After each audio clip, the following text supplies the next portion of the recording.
Paano po ninyo ipapadama ang pag-ibig kina Periols, Almeida at sa karamihan ng mga ngaral? Sapagkat sabi po ng Panginoon, bago ka dumulog sa panalangin, makipag-ayos ka muna sa iyong kaaway. Oo, hindi ko naman sila kaaway. Kaaway sila ng Diyos. Pakinggan mo. Sa isang talata ng Santiago,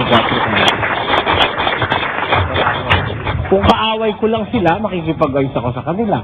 Pero wala naman akong personal na knowledge sa kanila, sila wala naman personal knowledge sa akin. Kaya wala kaming personal na away. Ngayon, bakit ko sila kaaway? Kasi kaaway sila ng Diyos. Basta tayo. Kayong mga mangangalunya, hindi ba ganinyo nalalaman na ang pakikipagkaibigan sa sanlibutan ay pakikipag-away sa Diyos? Sino man ngang mag-ibig na maging kaibigan ng sanlibutan ay nagiging kaaway ng Diyos. Basta ang mangangaral, kaibigan ng sanlibutan, kaaway ng Diyos yun.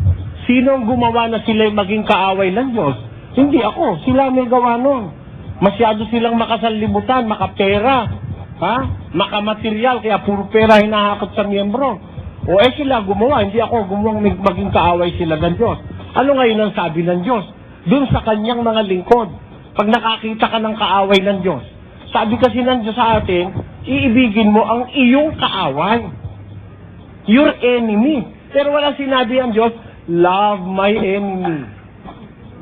Pero kung mapapasa sa Biblia, sabi ng Diyos, ibigin mo ang kaaway ko.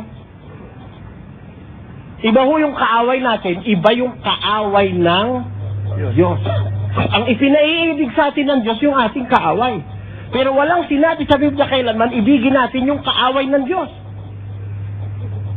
Kasi pagka sinabi, ibigin mo kaaway ng Diyos, si Satanas. Kaaway ng Diyos yun eh. Pati mga ministro ni Satanas, kaaway din ng Diyos. Ibigin mo ba yung mga yon? O ano sabi ng Diyos, pagka yung mga tao ay kaaway na niya, hindi mo, iba yung personal mong kaaway kaysa doon sa kaaway ng Diyos. Pagkakaaway ng Diyos, ano sabi? 19:2 na ikalawang kronika. Pakinggan niyo. At si Jehu na anak ni Hanani na taga-kita ay lumabas na sinalubong siya. At sinabi sa Haring Hosapat, tutulungan mo ba ang mga masama at mamahalin yung mga napopoot sa Panginoon? Dahil sa bagay na ito ay kapootan ang sa iyo na mula sa harap ng Panginoon. Sabi ng Diyos, iibigin mo ba yung masasama? Tutulungan mo ba yung mga napopoot sa Diyos? Dahil dito, sumpa ng Diyos ang sasayo. Mahirap ibigin yung kaaway ng Diyos. Nakakatakot yun. Kaya, I would not even try. Kung sila magbabago. Kung babaguhin nila, hindi na sila manghihingi sa daan ng pera. At hindi nila hihingan ng abulo yung mga kawawang wala nang makain. Mayayaman naman sila. Maaari makipagkaibigan ako sa kanila. Kasi alam mo, no? May kawikaan, tell me who your friends are, and I will tell you who you are. Baka makipagkaibigan ako rin, mahahawa pa ako rin eh. Kawawa naman ng mga tao sa Pilipinas.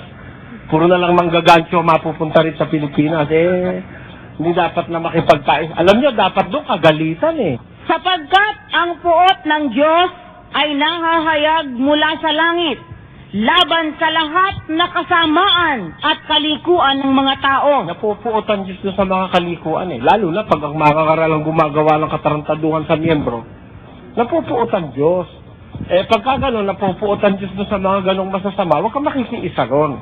Kaya ako, yung kinapupuotan ng Diyos, inihahayag ko yun. Sapagkat utos ng Diyos, huwag kayong makibahagi.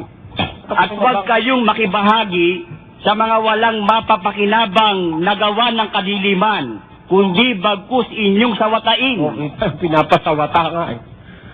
Hindi ka pwede makibahagi, hindi sawatain mo. Kaya nga, kung magagawa ko lang na yung mga pastor na yan ipagtatalikot, ikulong, ay, kukulong ko talaga. Kaya lang, wala sa batas ng tao at wala rin sa batas ng Diyos na ikulong mo yan. Ang sabi nga ni Kristo, nung naghihimagsik na sa galit ang mga apostol, nagdaramdam na sa panluloko ng manlulokong pastor, ang sabi ni Kristo ganito, Mateo 15:14. Pabayaan ninyo sila. Sila'y mga bulag na taga-akay. At kung ang bulag ay umakay sa bulag, ay kapwa sila mahuhulog sa hukay. Ano natin, babarilin? Sabi ni Kristo, bayaan niyo sila. Hindi mo mapipigil eh.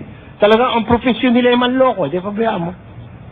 Kaya lang warningan mo yung tao dahil baka sakali yung bulag makakita, wag silang paakay. Bulag yung umaakay, bulag ang inaakay, kapwa sila mahulog sa hukay, kawawa naman sila. Yun ang hakbang namin, buksan ng kaisipan ng kapwa.